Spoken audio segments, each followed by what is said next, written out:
Hello hello hello, welcome to Podbox the podcast for all. And आज हमारे बीच में हमारे बहुत स्पेशल गेस्ट जावेद इकबाल चौधरी साहब, जो फेमस है जेडा द कॉप नाम से। एंड या हम उनसे सुनते हैं regarding sir, thank you for coming to हमारे पॉडकास्ट पे। एंड ये जेडा द कॉप जो नाम है, ये इसकी स्टोरी क्या है?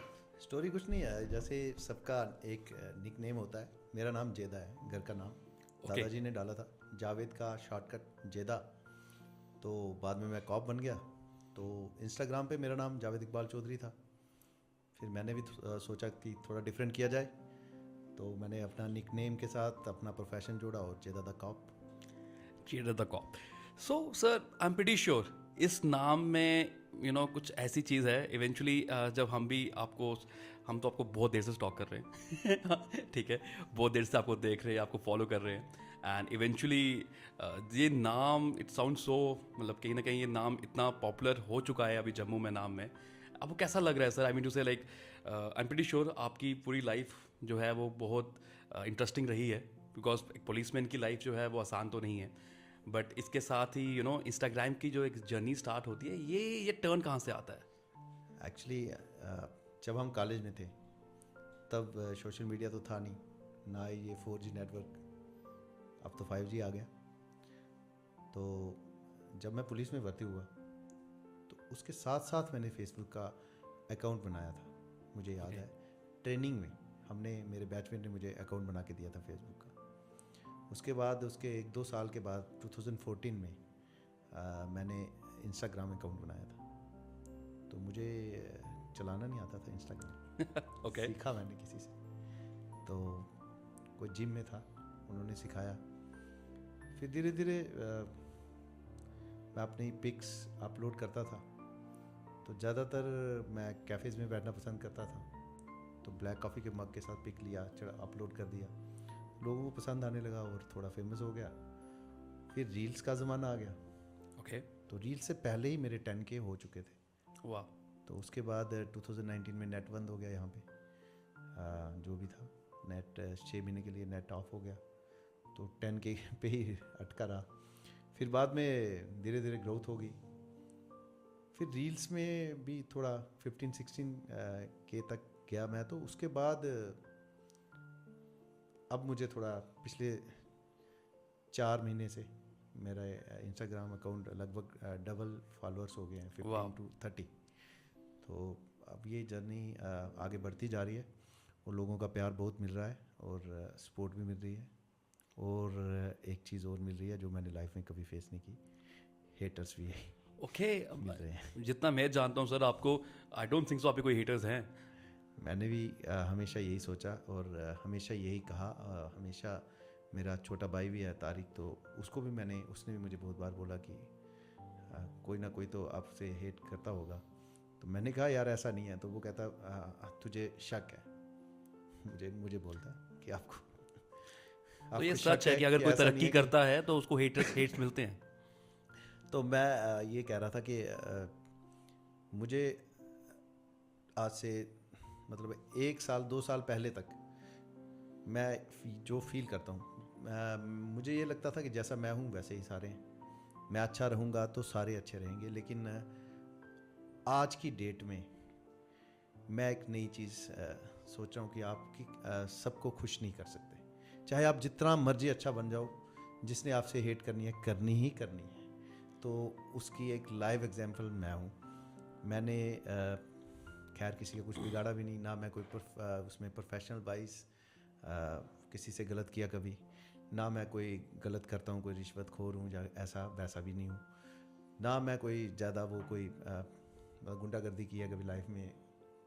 प्री पुलिस मतलब पुलिस से पहले, डिपार्टमेंट से भर्ती होने के पहले वैसा भी कुछ नहीं किया।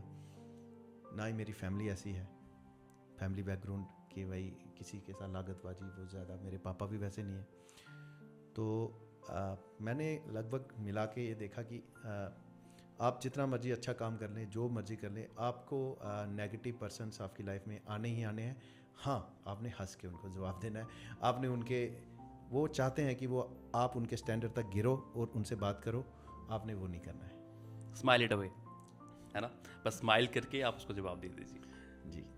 बट सर मुझे बस हैरानी हुई आपके कोई haters like I don't believe ऐसे हैं बट और जो होंगे सर इस पॉडकास्ट का वो भी नहीं रहेंगे। और मैं ह्यूमैनिटी पे बिलीव करता हूँ। मैंने कभी जैसे मैं मुस्लिम हूँ, लेकिन मैंने कभी मुस्लिम रिलीजन को प्रोपेगेट नहीं किया कि भाई मुस्लिम ही सबसे अच्छे होते हैं तो हिंदू अच्छे नहीं होते तो सरदार अच्छे नहीं होते। मैं वो वाला बंदा ही नहीं हूँ। मैं ह्यूमैनिटी को हमेशा प्रोपेगेट करता हूँ। ह्यूमैनिटी फर्स्ट है, बाकी सब। अगर हम अच्छे ह्यूमन नहीं हैं तो हमें दुनिया पे मतलब क्या लेने आए हैं हम। कुछ अच्छा करके जाएंगे तो लोग हमें याद रखेंगे। आप जितनी भी दौलत कमा लो, आप जितनी भी शोहरत कमा लो, जितनी भी इज्जत कमा लो, जो भी है, आपने एक दिन ये सब यहाँ पे छोड़ के जाना है। अकेले आए थे, अकेले जाना है, कुछ लेके भी नहीं जाना है यहाँ से। फिर भी लोग एक दूसरे से हेट करते हैं, फिर भी लोग एक दूसरे की टांगे काटते हैं और टांगे खींचते हैं, और कोई तरक्की कर रहा हो उसको देख के बर्दाश्त नहीं होता। ऐसे लोगों के लिए मेरे पास लफ्ज़ ही ख़त्म हो जाते हैं कि भाई क्या चीज़ हो तुम, इंसान हो या नहीं हो, मुझे समझ नहीं आई। नहीं, आई एम प्रीटी श्योर सर आपके पूरे करियर में लाइक आपका करियर बहुत प्यारा पे चल रहा है ऑलरेडी। जो जेडा द कॉप है, जो उसमें कॉप की अगर मैं बात करूँ, so I am pretty sure sir बहुत सारे लोग होंगे जो आपको देखते होंगे और आपसे इंस्पायर भी होते होंगे। सो किसी normal for the people who are watching this podcast, उनके लिए आप कैसे बोलते हो कि like what is the journey of a police officer, how it is to be a police officer?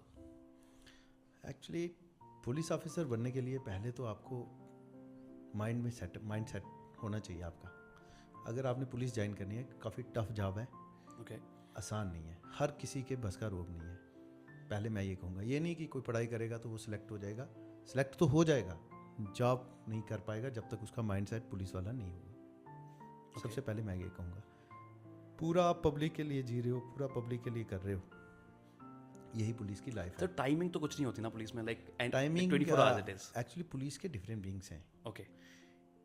जिस पुलिस को आप रेगुलर फेस करते हो ना, वो पुलिस थाने की है। ओके। एक थाने के सिपाही को या थानेदार को 5 मिनट के लिए भी मतलब फ्री टाइम नहीं मिलता है, बड़ा कम। सोए होते हैं, साथ में ही फ़ोन बज जाता है, वही वहाँ आग लगी, वहाँ ये हो गया, वहाँ लोगों ने रास्ता ब्लॉक कर लिया, वहाँ मर्डर हो गया, वहाँ ये हो गया, वहाँ वो हो गया। तो कोई स्टॉक कर रहा है किसी को, कोई मतलब कितनी तरीके की उनको शिकायतें आती हैं। फिर उन्होंने वो हैंडल करनी है, और फिर उनका मेंटल सेटअप बहुत हाई लेवल का होता है। फिर जाके वो कूल होके पब्लिक से मिलते हैं, क्योंकि कूल रहना इस डिपार्टमेंट में बहुत ज़रूरी है। अगर आप जल्दी तैश में आ जाते हो तो वो भी नहीं चलेगा, क्योंकि पब्लिक उस वक्त गुस्से में होती है। जिसके साथ गलत हुआ होता है वो जिस आदमी ने उससे उनके साथ गलत किया होता है ना, उससे ज़्यादा गुस्सा उसको अथॉरिटी पे हो जाता है। तो अथॉरिटी को पार्टी नहीं बनना है, किसी की साइड नहीं लेनी है, लॉ जो कहता है वो करना है। उसके लिए आपको पहले कूल होना पड़ेगा, क्योंकि लोग तो आपकी यूनिफॉर्म भी पकड़ेंगे और कॉलर भी पकड़ेंगे, क्योंकि लोग गुस्से में हैं। तो आपको गुस्सा भी आएगा कि मेरी यूनिफॉर्म की रिस्पेक्ट नहीं हो रही, लेकिन आपने उस वक्त ये नहीं करना है कि उसको धक्का मारना है, उसको थप्पड़ मारना है, उसको गोली मारनी है, वैसा कुछ नहीं करना है। आपने उस वक्त अपने आप को पहले संभालना है, फिर पब्लिक आपसे संभलेगी। चलो, आपने एक जिक्र किया अभी कि अगर कोई पुलिसमैन की वर्दी पकड़ ले, I think it's a criminal offence as well. Offence है, लेकिन लोग कई बार गुस्साए लोग, मतलब इमोशनल हो जाते हैं, उसमें उनका भी कोई कसूर नहीं होता।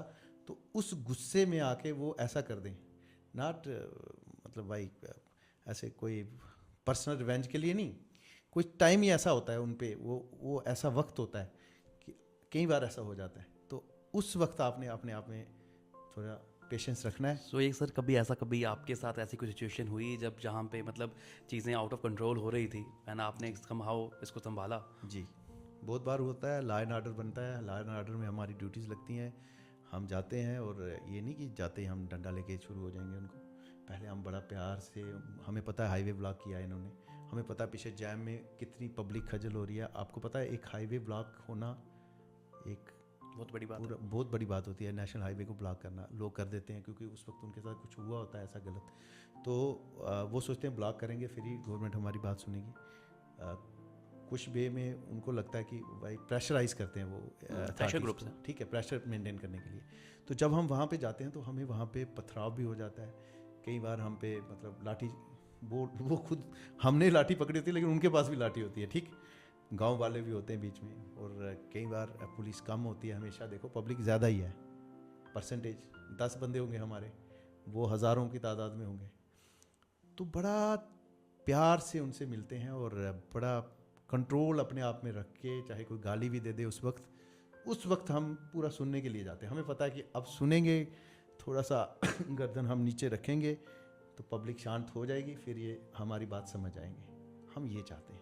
और जब बिल्कुल ही वो आउट ऑफ कंट्रोल हो जाए और बिल्कुल मतलब क्योंकि मॉब की शक्ल ले लें, और मॉब हेडलेस होती है, मॉब हेडलेस मॉब होती है, हेडलेस होती मॉब है, का कोई हेड रीजनलेस नहीं होती होता। है। उस वक्त आए वो किसी के साथ होते हैं, लेकिन बाद में वो उसकी भी नहीं मानते। वो वाला जो सिचुएशन है उसमें कुछ भी हो सकता है, और उनको भी लग सकती है, हमें भी लग सकती है। तो उसमें जब लॉ एंड ऑर्डर इतना बड़ा बढ़ जाए फिर हम एक्शन लेते हैं। JNK ऐसे स्टेट में लॉ एंड ऑर्डर की प्रॉब्लम तो हमेशा से रही है। आई विश ये खत्म हो जाए कभी ना कभी, but I am pretty sure आपने बहुत एक्सपीरियंस, बहुत इनकाउंटर ऐसे किए होंगे जहाँ पे चीज़ें बहुत आउट ऑफ कंट्रोल चली गई हों। बहुत सारे, मतलब मैं जम्मू सिटी में ही पोस्टेड रहा हूँ। तो किसी का ट्रांसफार्मर ही जल जाए ना, तो अगर बिजली डिपार्टमेंट उसको चेंज करके ना दे, ओके तो वो मोहल्ले वाले रोड ब्लॉक कर देते थे।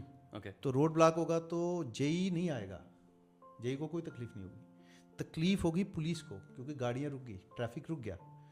पहले ट्रैफिक पुलिस वाले हमें मैसेज करेंगे, फिर हम थाने से जाएंगे, फिर थाने वाले जाके वहाँ उनको मनाएंगे किसी तरह की, भाई काम उनका नहीं है थाने का, हमारा काम नहीं है ट्रांसफार्मर लगा के देना, लेकिन मनाना हमारा काम है पब्लिक को, एक public order, law and order maintain करने का। तो वो मेंटेन करने जब हम जाते हैं, फिर हम वो कहते हैं नहीं जी आपसे बात नहीं बनेगी, आप अपने सीनियर को बुलाओ। जैसे मैं एक सब इंस्पेक्टर था जब थाने में था, तो मैं इंस्पेक्टर बन के अभी तक थाने में नहीं लगा। तो वो बोलते थे कहाँ है SHO जी, कहाँ है SDPO, उनको बुलाओ, या फिर कह लेंगे DC को बुलाओ। तो DC साहब और वो बड़े ऑफिसर तो अपने अपने काम में बिजी होंगे, तो हमें ही वो करना है कंट्रोल। तो जब हम उस सिचुएशन को अगर हम सिंगल हैंडली कंट्रोल करके आ जाएंगे ना, तो हमारी पीठ सब थपाई जाएगी, ऐसी बात नहीं। वो सराहना भी करते हैं सीनियर्स की, हाँ भाई आपने वो law and order situation control कर ली। तो उसमें कुछ नहीं करना, आपने जेई को बुलाना, जेई से प्रॉमिस करवाओ उनको, भाई शाम तक आ जाएगा ट्रांसफार्मर, या कल आ जाएगा, तो वो उठ के चले जाएंगे। उसी में अगर आप जाते हो तैश में, तो जाके डंडा चलाने शुरू हो जाते हो। लोग पहले ही गर्मी से मतलब जूझ रहे हैं, बिल्कुल। तो वैसा झुलस रहे होते हैं, वो इलेक्ट्रिसिटी नहीं होती उनके घरों में, वो बच्चे पढ़ नहीं होते, कि कईयों का पेपर होता है, लाइट नहीं होती, तो मसले ऐसे हैं ना, तो लोग बड़ा गुस्से में होते हैं। या सो भैया आई एम प्रीटी श्योर कि कॉप की जर्नी एक आसान जर्नी नहीं है, एक आसान लाइफ नहीं है, but I am pretty sure कुछ ऐसी चीज़ें भी हुई होंगी आपकी पूरी जर्नी में जहाँ आपके यू मस्ट हैव बिकम थोड़ा इमोशनल, थोड़ा ठहराव आ गया होगा, बिकॉज डंडा जिसके हाथ में हो मुश्किल तो होता है संभालना, अपने इमोशंस को संभालना भी। तो प्लीज़ कुछ ऐसी जर्नी शेयर कीजिए। देखिए, आप एक नेट पे एक पोस्टर देखते हो, उसमें एक लाइन होता है, ओके वो आगे से डरा रहा होता है, पीछे उसकी पीठ पे बहुत सारे तीर लगे होते हैं। आपने देखा वो पोस्टर? बिल्कुल। कि वो स्ट्रांग है, लेकिन उस बहुत जख्मी है, लेकिन उसको स्ट्रांग रहना उसकी मजबूरी है, क्योंकि वो किंग ऑफ जंगल है। तो इसलिए जब हम फील्ड में होते हैं, हम कई बार इमोशनल हो जाते हैं अंदर से। अगर हम वहाँ रो पड़ेंगे, आंसू हमारे निकल आते हैं, कुछ ऐसे केसेस आ जाते हैं। ओके लेकिन हमें स्ट्रांग बन के रहना है, क्योंकि उस वक्त तो हमने उनको चुप कराना है, खुद थोड़ा रोना है। इतना स्ट्रांग बन के रहना पड़ता है कि आपको पता है कि इंसान, अगर बंदे में इंसानियत है ना, तो आंसू निकल आते हैं। बिल्कुल। कुछ ऐसे केसेस हैं। तो सर बताइए कुछ इस बारे में, कोई ऐसा किस्सा जो आपके साथ हुआ हो, और हमारे आई एम प्रीटी श्योर हमारे कुछ व्यूअर्स भी होंगे जो जानना चाहते होंगे इसको। ऐसे बहुत से किस्से मैंने सोसाइटी में देखे हैं, और एज अ पुलिसमैन भी, और यूं ही अभी तक की एज तक मैंने बहुत कुछ देखा है सोसाइटी में। आपको एक किस्सा जो मेरे दिल को टच हो गया वो बताऊंगा। तो ये एक मतलब सच है। एक मेंटली इल औरत शमशान घाट में बैठी है और बहुत ज़ोर ज़ोर से रो रही है। सामने ब्रिज पे नाका है, नाके पे हमारे जवान उसकी आवाज़ सुनते हैं, तो मुझे कॉल करते हैं। मैं चौकी में होता हूँ। ओके मैं गुजर नगर चौकी अफसर था। तो मैं दौड़ के आता हूँ। मैंने कहा क्या हुआ? जी वो कोई पागल है, लेकिन बहुत चिल्ला रही है, उसको पता नहीं क्या हुआ। मैं जाके देखता हूँ। जब देखता हूँ तो वहाँ जाता हूँ तो वो लेडी प्रेग्नेंट है। एक तो वो पागल है, मेंटली इल है, कपड़े भी उसने आधे लगाए आधे नहीं। तो मैं ऐसे हक्का बक्का रह जाता हूँ। और मैन वो वुमेन है तो एक शर्म भी है, लेकिन हम और डॉक्टर्स हम लोग शर्म नहीं करते क्योंकि प्रोफेशन ऐसा है। प्रोफेशन ऐसा है। तो इसमें है भी कुछ नहीं है शर्म करने वाली। ये हमारे बॉडी पार्ट्स हैं, ये सब के साथ हैं। ह्यूमंस फीमेल थोड़ा हमसे अलग है, लेकिन जैसे हम हैं वैसे वो हैं। बिल्कुल। तो देखा जाए तो लोग कुछ ज़्यादा डीप इसमें चले जाते हैं। उसको डिलीवरी पेन हो रही थी। ओके। मैंने शमशान घाट की वो वैन होती है जिसमें मुर्दा लेके जाते हैं, एम्बुलेंस टाइप, मैंने उसमें डाली। तो किसी से पूछा कि क्या करूं, तो कोई भी मेरा साथ नहीं दे रहा था। मैं नाम नहीं लेना चाहूँगा। मैंने मोहल्ले की एक लेडी साथ वाले घर की, मैंने कहा बहन साथ में बैठ जा, क्योंकि बिल्कुल। हमें कुछ समझ नहीं है, तो आप प्लीज़ साथ में बैठ जाओ। तो उसको कपड़े भी थोड़े चादर ले आओ, कुछ शॉल ले आओ, लपेट लो इसको। वो बैठ गई बेचारी। मैंने कहा मैं हूँ ना साथ में, कुछ हुआ तो मैं जिम्मेवार हूँ। तो मैंने फ़ोन किया तो किसी ने मुझे सलाह दी कि एक क्रिश्चियन की वो कोई संस्था है, तो वो ऐसे मतलब लोगों को एनजीओ है। तो वो रखती है ऐसे लोगों को न्यू प्लाट में। मैं सीधा वहाँ ले गया।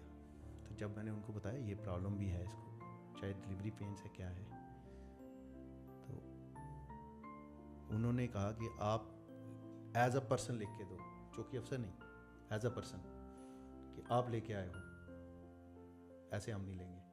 मैंने रिटर्न में दिया कि मैं जिम्मेवार हूँ, कुछ भी इसको हो जाए, क्योंकि मुझे पता था कि अब मैं ऐसा नहीं करूँगा तो ये रखेंगे नहीं और मेरे से वो प्रॉब्लम सॉल्व नहीं होगी।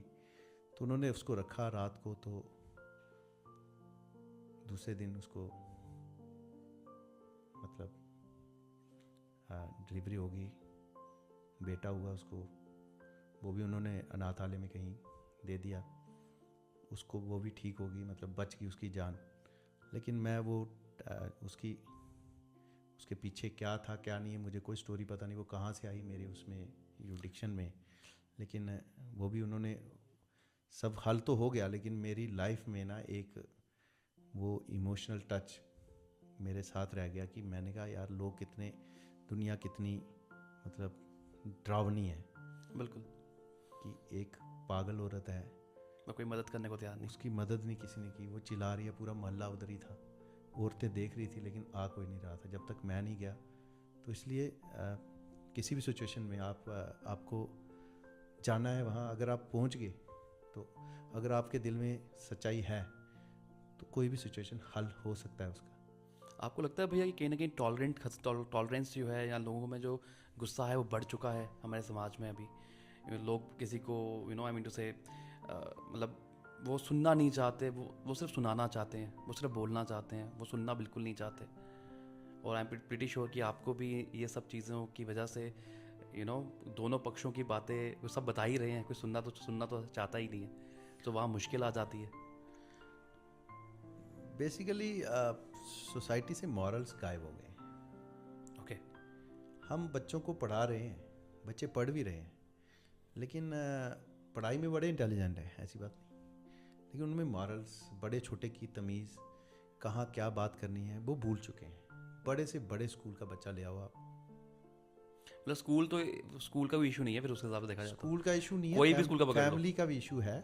ओके। फैमिली में पेरेंट्स को भी आपस में कैसे बात कर रहे हैं, अपने जो बड़े हैं घर में, जैसे दादा दादी होते हैं, तो बच्चा देखता है कि मेरे दादा से मेरे पापा बात कैसे कर रहे हैं, तो फिर वो आपके साथ भी वैसे ही बात करता तो है। स्कूलिंग स्टार्ट फ्रॉम होम, घर से स्टार्ट होता है। ये सारी तमीज़ घर से, इसलिए स्कूल का इतना वो रोल नहीं है, लेकिन स्कूल्स का भी रोल है, लेकिन मैं कहता हूँ फैमिली का बड़ा रोल है इसमें।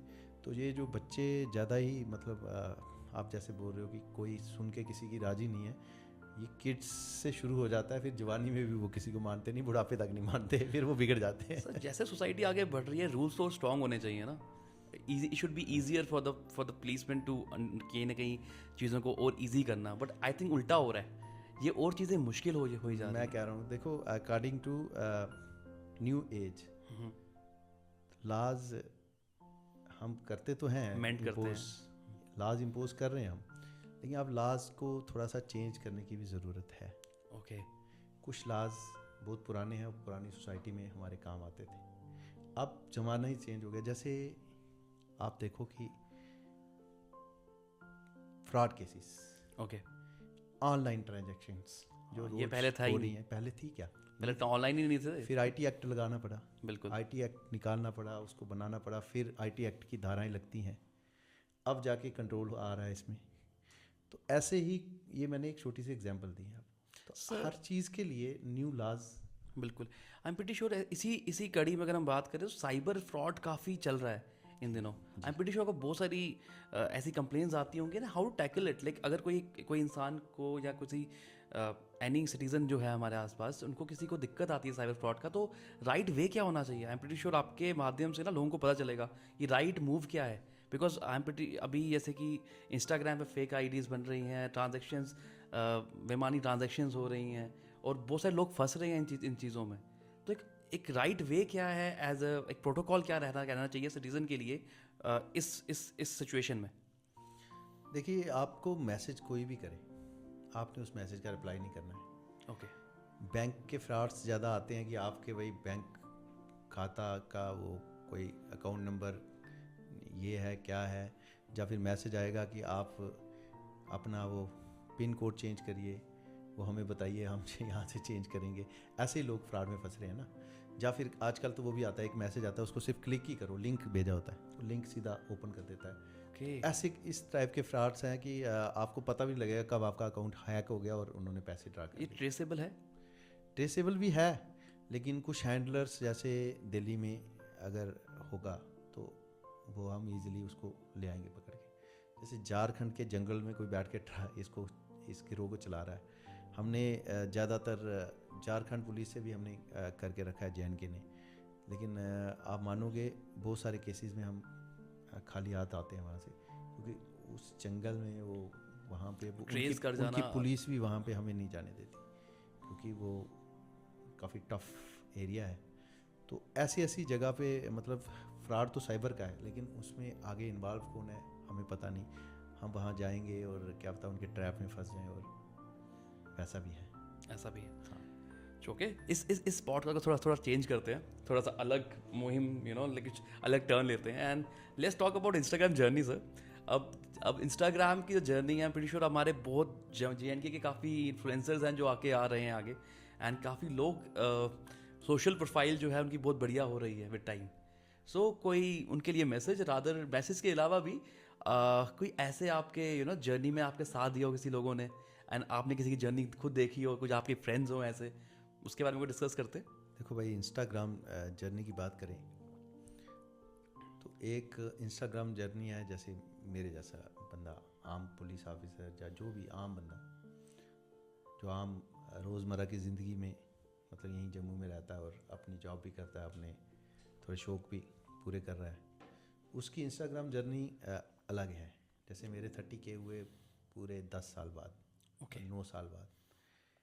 अब आपको पता है, जैसे कोई स्टार बन जाए रातों रात, क्रिकेट का कोई अच्छा वो बन गया प्लेयर, या फिर कोई बिग बॉस में चला गया, तो रातों रात उसके मिलियन में फॉलोअर्स हो जाएंगे। हमारे तो वैसे होंगे नहीं, क्योंकि हमें तो वैसा प्लेटफॉर्म मिला नहीं। जो मिला है उस पर हमारी ग्रोथ उस हिसाब से अच्छी है, मैं ये कह रहा हूँ। इंस्टा ग्रोथ एक होती है आपकी, जैसे आप में कोई टैलेंट ऐसा कुछ आ गया, कुछ ऐसा आप छा गए दुनिया पे, वो इंस्टाग्राम ग्रोथ अलग है। एक होगा कि जैसे एक नॉर्मल बंदा है और उसको इंस्टा ग्रो करनी है, वो मेरी इंस्टा को देखो।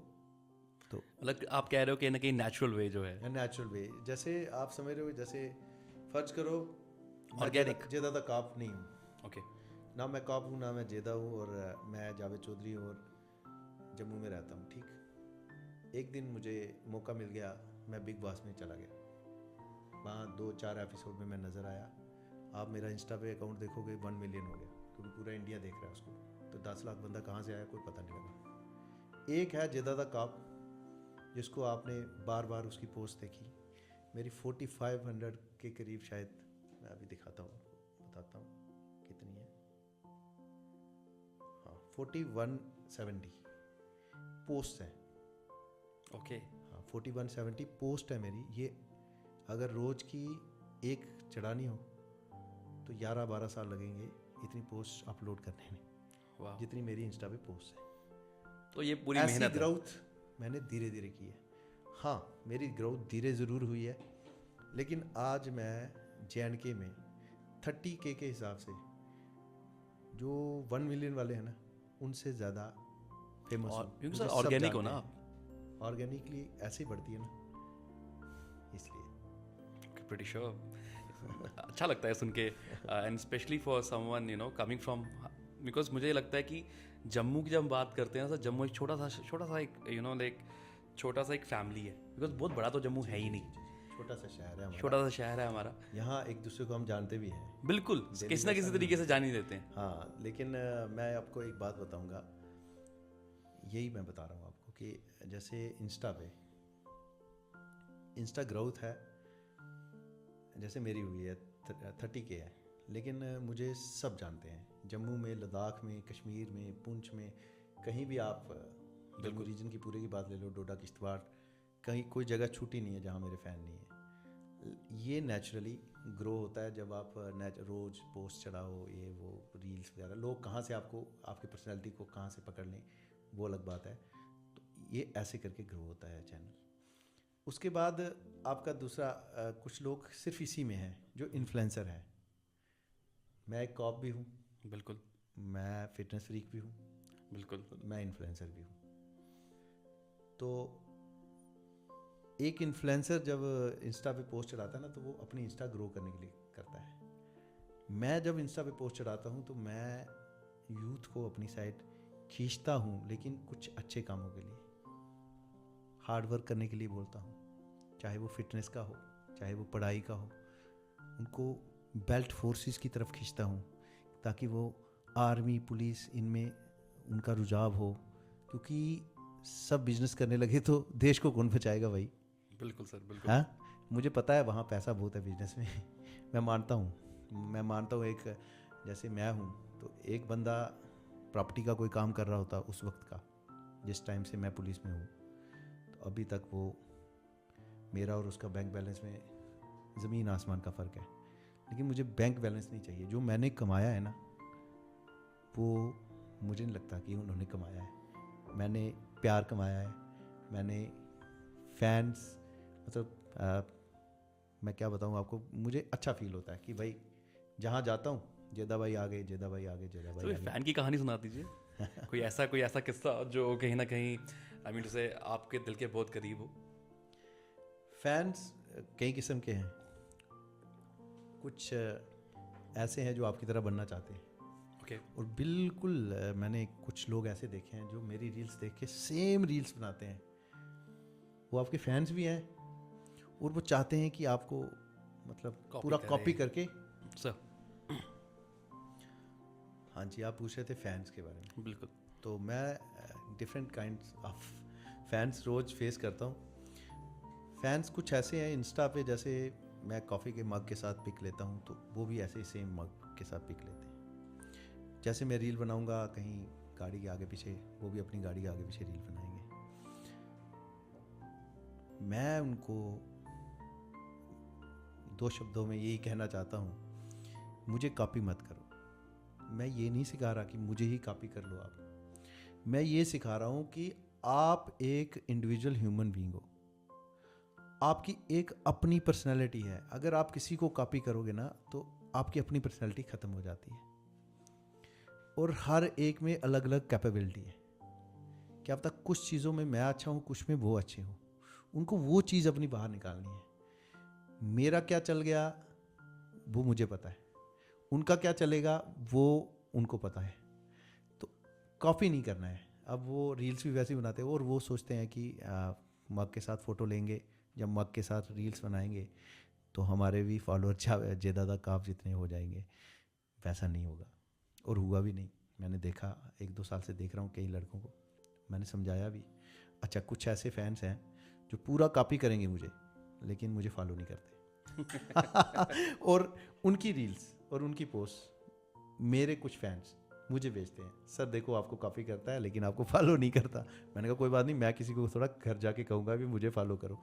ठीक है, वो कर रहा है, अच्छा कर रहा है। फिर मैं एक बात कहना चाहता हूँ, कुछ कॉपी करना है अगर, तो मैं बताता हूँ क्या करना है। कॉपी करना है तो भैया फिटनेस को करो, मेरी तरह जिम जाओ। नशा नहीं करो मेरी तरह, बिल्कुल कोई नशा नहीं करता मैं, कोई सिगरेट नहीं, शराब नहीं, ब्रीजर नहीं, बियर नहीं, कुछ नहीं, वो ना करो। ठीक, घर वालों पे डिपेंड ना रहो, इंडिपेंडेंट हो जाओ, फाइनेंशियली इंडिपेंडेंट। उसके लिए आपको बिजनेस या जॉब करना पड़ेगी, वो करो। ये हैं काम करने वाले, मेरे से कॉपी करने वाले। आप कर रहे हो वही मग पकड़ के वही रील बना रहे हो, वैसा नहीं करो। कॉपी पूरा ही करो ना फिर ज़्यादा तक आपको। समझ, जो आसान चीज़ें हैं वो कॉपी आराम से हो जाती हैं, और कहीं ना कहीं कुछ चीज़ें जो इसमें एफर्ट लगते हैं वो लोग नहीं कर पाते हैं। एंड इसी वजह से जेडा द कॉप ही है, और कोई भी उसका कोई भी उसका डुप्लीकेट नहीं हो सकता, डुप्लीकेट भी नहीं हो सकता। एंड क्या ये इंटरेस्टिंग था सर, ये बहुत चीज़ें हमें जानने को मिली। डिपार्टमेंट में जूनियर्स हैं तो उनके लिए भी मेरे 2 शब्द हैं। बिल्कुल सर। कि दा काप लगाने से ज़्यादा काप नहीं बनोगे। ओके। ये उनके लिए 2 लफ्ज़ हैं, क्योंकि हर एक की अपनी लाइफ है, हर एक के अपना लाइफस्टाइल है। अपना अपना लाइफस्टाइल जियो यार, डोंट इंटिमिडेट। मतलब ऐसे नहीं करना है, किसी को कॉपी नहीं करना है, मैं ये नहीं सिखा रहा। सर कोई ऐसा, कोई लास्ट में अगर जो कंक्लूड कर रहे हैं विद टाइम, सो कोई ऐसी एक वन लाइनर सजेशन या फिर एक अपने दिल से कुछ बताना चाहो for the youth of JNK all together. मैं यूथ को एक ही मैसेज देना चाहता हूँ, सबसे पहले नशा छोड़ दो, फिटनेस की तरफ हो जाओ, घर वालों पे डिपेंड ना रहो, कोशिश करो कोई काम करो, जॉब करो या बिजनेस कर लो। जिसके पास घर में पैसा है वो बिजनेस कर ले, जिसके पास पैसा नहीं है वो मेहनत करे और जॉब की तरफ हो जाए। किसी तरह घर वालों की मतलब परेशानी दूर कर दो, जो उनसे मांग के कॉफ़ी पीते हो वैसा नहीं करो, ज़्यादा काफ की अपनी कमा के खुद की कॉफ़ी पियो। मैं ये मैसेज दे रहा हूँ। मेरे बहुत सारे मैसेजेस हैं जो छुपे हुए हैं, ये सिर्फ मेरी एक साइड देख लेते हैं कि वो कॉप है। कॉप की बात नहीं है, मेरे मैसेज ये है कि खुद का पैसा कमाओ, खुद पे लगाओ, फैशन करो, लेकिन ये शर्ट पापा ने नहीं दी, मैंने खुद कमाई, ये वाला काम करो। ये यूथ को मेरा मैसेज है। So signing off, and it was amazing podcast with Jed the Cop वाले जावेद इकबाल चौधरी साहब। थैंक यू सो मच, बहुत अच्छा लगा आपसे मिलके। आपसे मिलके भी बहुत अच्छा लगा, और बहुत अच्छा सेशन रहा। पॉडकास्ट तो मैं देता रहता सर हम और भी पॉडकास्ट करेंगे सर, ये तो एक नॉर्मल पॉडकास्ट था, ये सिर्फ एक इंट्रोडक्शन पॉडकास्ट था। वुमेन वाली बात पे जो मैं थोड़ा इमोशनल हो गया था। नहीं सर बिल्कुल, और हो भी जाता हूँ मैं जब भी वो किस्सा याद करता हूँ, क्योंकि सोसाइटी में सोशल इल्स हैं, ऐसा हुआ है, ऐसा होता है। तो ये बात एक छोटी नहीं है, लेकिन मेरे दिल को छू गई थी, इसलिए 10 साल बाद मैं याद कर रहा हूँ।